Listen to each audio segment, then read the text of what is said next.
श्री स्वामी समर्थ. आज करणार आहे काळ्या तिखटातील कोबी बारीक चिरून घेतला आहे. कोथिंबीर, शेंगाचं कूट, काळं तिखट, चवीनुसार मीठ आणि हळद.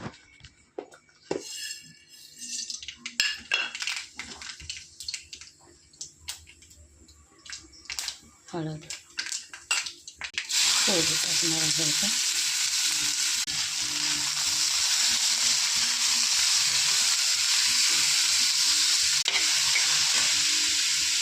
चवीनुसार मीठ, काळं तिखट आणि शेंगाचं कूट.